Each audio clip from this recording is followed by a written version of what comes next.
آمین۔ بسم اللہ الرحمن الرحیم۔ اللہ تبارک و تعالیٰ کے پاکیزہ ترین نام سے ابتدا کرتے ہیں جو بہت مہربان نہایت رحم والا ہے۔ الحمدللہ بخاری شریف کے درس کا سلسلہ جاری ہے اور 92 نمبر حدیث پاک پر ہم پہنچے تھے۔ حضرت ابو موسیٰ اشعری رضی اللہ تعالی عنہ اس کے راوی ہیں۔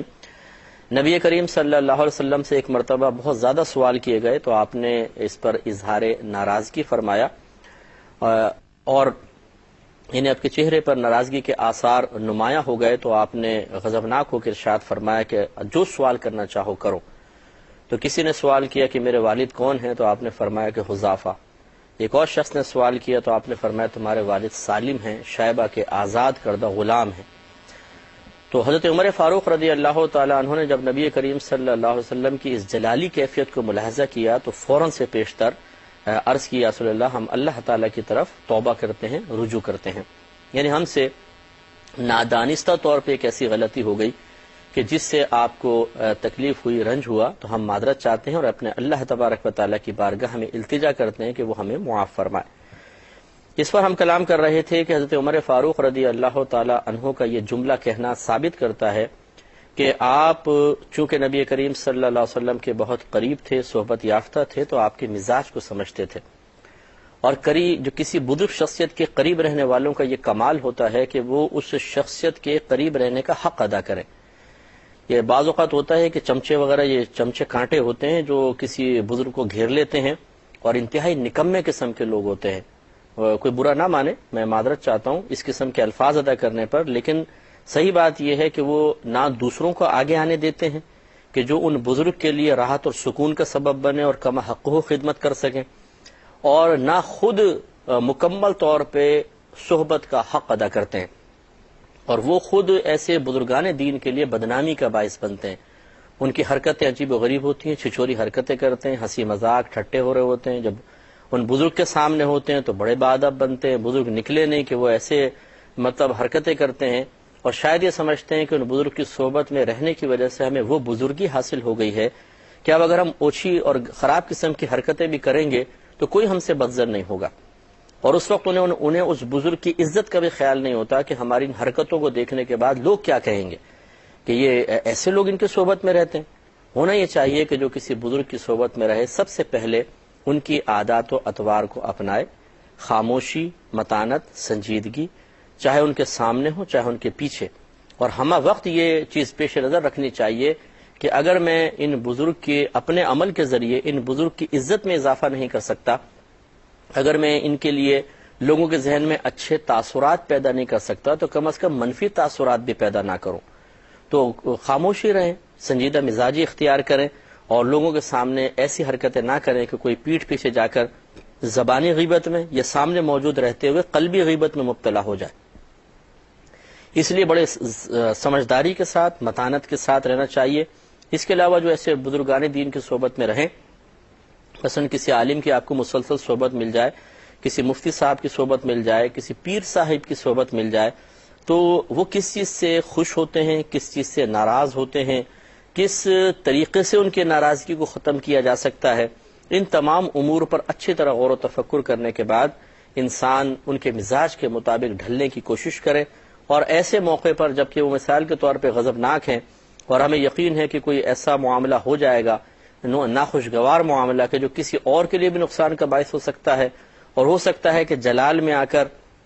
یہ عالم صاحب یا مفتی صاحب یا پیر صاحب کوئی ایسا فیصلہ کر لیں جو آگے چل کر خود ان کے لیے یا آستانے کے لیے یا کسی تنظیم کے لیے نقصان کا باعث بن سکتا ہے، تو بر وقت وہ مداخلت کر کے ان کے جلال کو ٹھنڈا کرنے کی کوشش کریں، نہ یہ کہ تیلی جلا کر اور پھینکیں اور پھلجڑی جلا کے سامنے ڈال دیں تاکہ اور آگ بھڑکے اور مزہ آئے۔ تو یہ بھی ہوتا ہے بعض اوقات کہ خود یہ جو شروع اور حواشی ہوتے ہیں، قریب رہنے والے ہوتے ہیں، یہ آ کے دوسروں کی غیبتیں کرتے ہیں، چغلیاں کرتے ہیں، دوسروں کی منفی باتیں آ کے ذہن میں ڈالتے ہیں، اور اس سے ایک دیندار شخص کے غصے کو ابھارا جاتا ہے اور دوسرے کے مخالف کرنے کی کوشش کی جاتی ہے۔ اب وہ دیندار شخصیت اس لیے ان کی باتوں پر اعتماد کر لیتی ہے کہ یہ صحبت یافتہ ہیں، قریب رہنے والے ہیں، وہ سمجھتے ہیں قابل اعتماد لوگ سچ ہی کہہ رہے ہوں گے، لیکن انہوں نے اچھی طریقے سے اس میں خوب چاٹ مسالہ وغیرہ ڈال کر وہ بات پیش کی گئی ہوتی ہے۔ یہ جو ہمارے بعض بڑے جو علماء وغیرہ ہوتے ہیں یا مشائخ ہوتے ہیں، یہ آپس میں بعض اوقات پوری زندگی رنجش کا شکار رہتے ہیں. ایسے بھی کیسز ہمارے سامنے آئے ہیں، اور اس کی سب سے بڑی وجہ یہ ہوتی ہے کہ یہ آپس میں خود مل کر نہیں بیٹھتے، بلکہ ایک دوسرے کے بارے میں معلومات ان لوگوں سے حاصل کر رہے ہوتے ہیں جو ان کی صحبت میں رہنے والے ہیں. ایک آ کر بتائے گا، حضرت پتہ ہے آپ کو کیا ہوا، آپ کے بارے میں فلاں یہ کہہ رہا تھا اس مجلس میں. اچھا، پھر یہ دوسرا ان کے پاس جا کر کہے گا جی وہ یہ کہہ رہے تھے، اور اس طریقے سے غلط فہمیاں ڈال دیں گے. اس میں ہمارے جو مطلب بزرگان دین ہیں، جو بڑے ہیں، وہ بھی ذرا حکمت کا مظاہرہ انہیں بھی کرنا چاہیے. میں تو چھوٹا سا آدمی ہوں، بہرحال میں اگر کوئی برا مانے تو میں معذرت چاہتا ہوں، لیکن میں ایک مشورہ دے رہا ہوں کیونکہ ہم نے یہ چیزیں دیکھی ہیں بہت زیادہ. ہو سکتا ہے کوئی بڑا واقعی بڑا پن کا مظاہرہ کرتے ہوئے ہم چھوٹے جیسے لوگوں کی بات کو قبول کر لے، ہو سکتا ہے فائدہ دے دے. کہ جب کوئی ہماری صحبت میں رہنے والا کسی کے بارے میں کوئی تاثرات کا اظہار کر رہا ہو تو ضروری نہیں ہے کہ وہ 100% ویسی ہی بات کہہ رہا ہے جیسا سامنے والے نے کی، اور اسی انداز میں کہہ رہا ہے جس انداز میں سامنے والے نے کہی. بعض اوقات سامنے والے نے یوں کہا ہوگا، بھئی میں تو ادھر نہیں جاؤں گا یار، کام بہت ہے. ابھی آ کے بتائے گا، حضرت وہ تو کہہ رہا تھا میں وہاں نہیں جاؤں گا، ہمیں تو بھائی بہت کام ہوتے ہیں. اب دیکھیں انداز میں فرق آ گیا. ایک شخص نے آرام سے کہا ہے کہ یار میں جا نہیں سکوں گا، کام بہت ہے، اور واقعی اس نے کہا میں نہیں جاؤں گا، بہت کام ہے بھائی ہمیں تو. اب یہ ایک دم ان کے دل میں خیال آئے گا، اور یقینی سی بات ہے، فطری تقاضا ہے کہ ہم ان پہ اعتماد کر رہے ہیں. اس نے آ کے جب اس قسم کے انداز سے بولا تو ہم کہیں گے اچھا اتنی بدتمیزی سے اس شخص نے کہا، تو فوراً وہ شخص دل سے اتر جائے گا. تو یہ قریب رہنے والے بعض اوقات اپنے اس قریب رہتے ہوئے جو فائدے حاصل ہو رہے ہیں، ان فائدوں میں دوام کے لیے اسی طرح بزرگان دین کو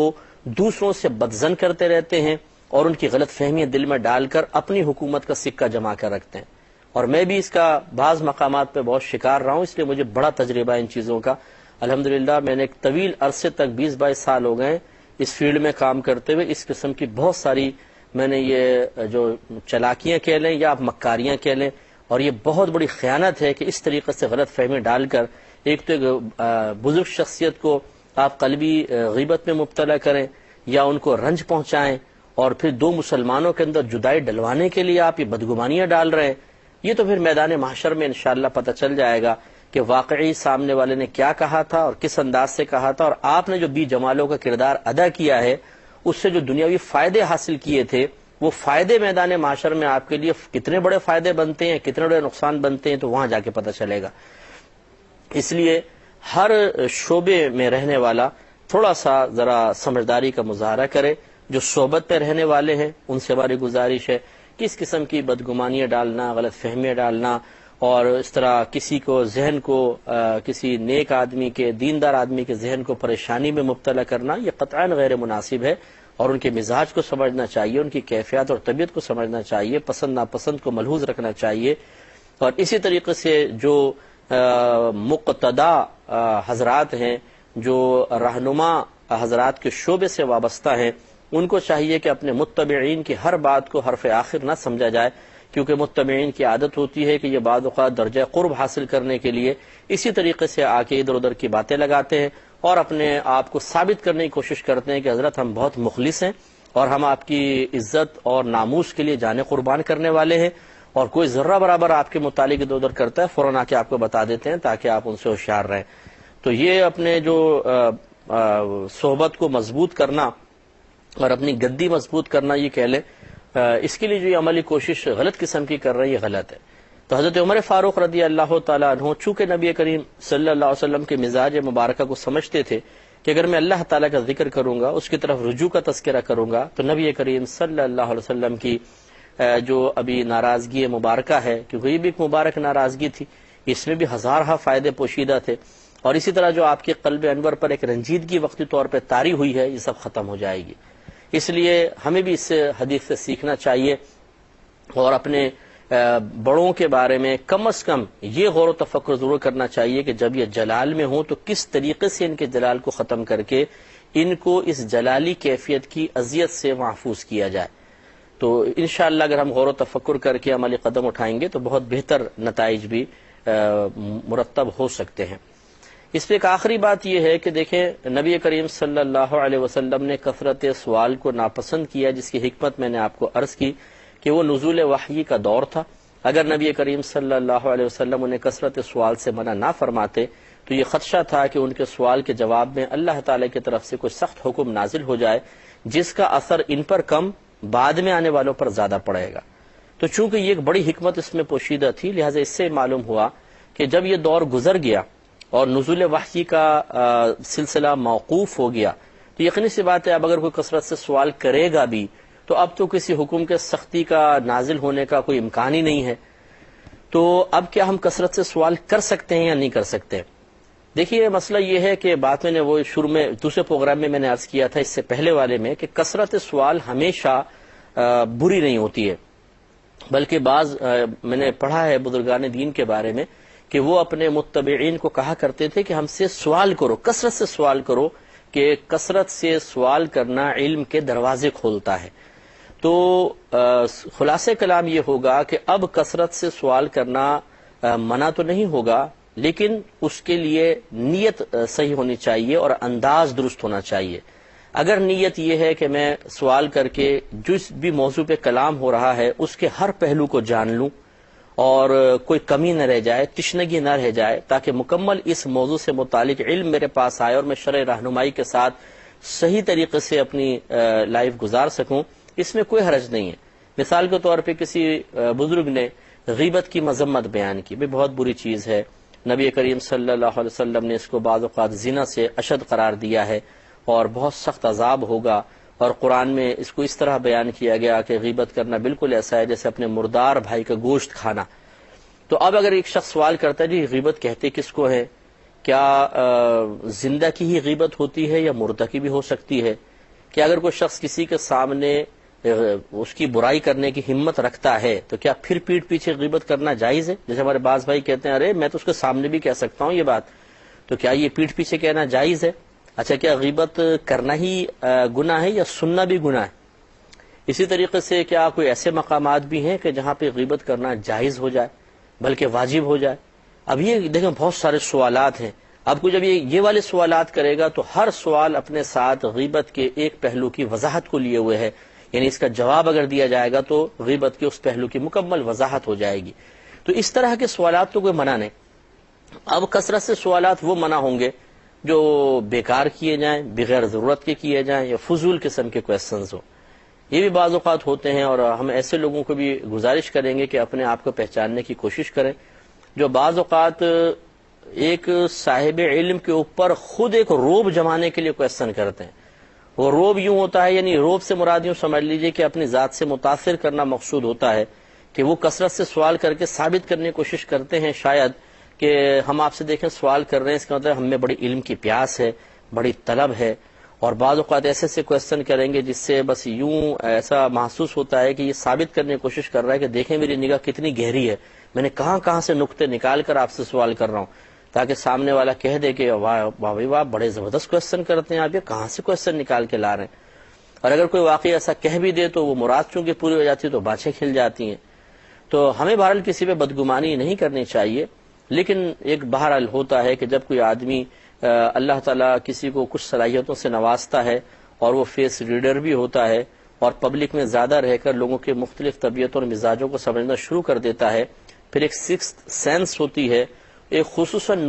مومنانہ فراست جس کو کہتے ہیں کہ مومنانہ فراست، سرکار نے فرمایا کہ مومن کی فراست سے ڈرو کیونکہ وہ اللہ تبارک و تعالیٰ کے نور سے دیکھتا ہے۔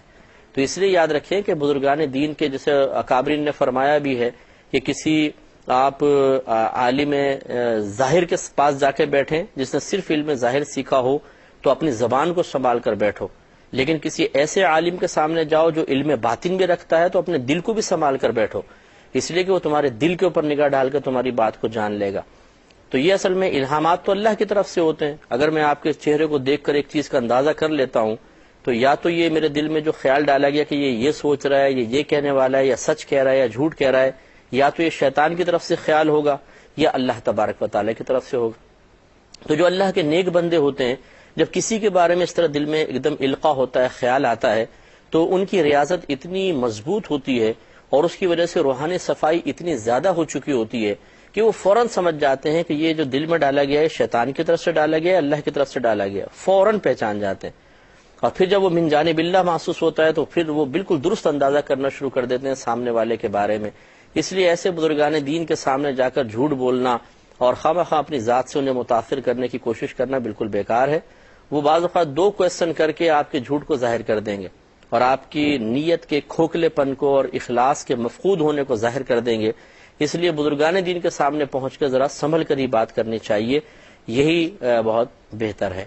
تو کثرت سوال منع نہیں ہے۔ ہم الحمدللہ، میں چونکہ ایجوکیشن کے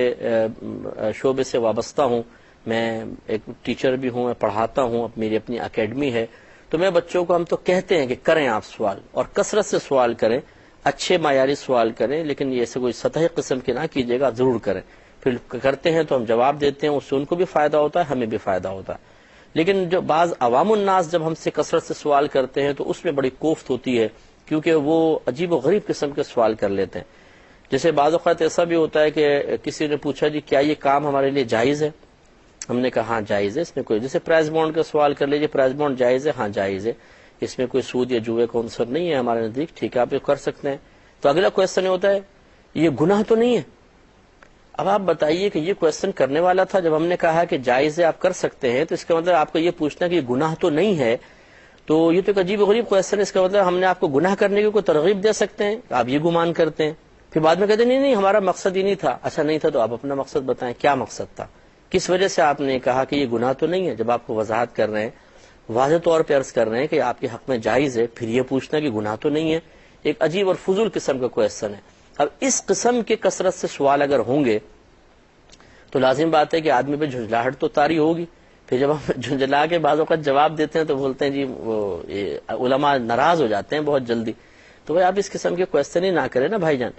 تو اس لیے بہرحال یہ بھی ہوتا ہے بعض اوقات کہ عوام اتنی ان بیچاروں میں علمی قابلیت ہی نہیں ہوتی کہ وہ اچھے کویسچن کر سکیں، لیکن بہرحال ہم آپ کو جو سمجھا رہے ہیں، جو ہمارے ریگولر سننے والے ہیں، امید ہے کہ آپ ہماری بات کی تہ تک پہنچیں گے، بات کو سمجھنے کی کوشش کریں گے۔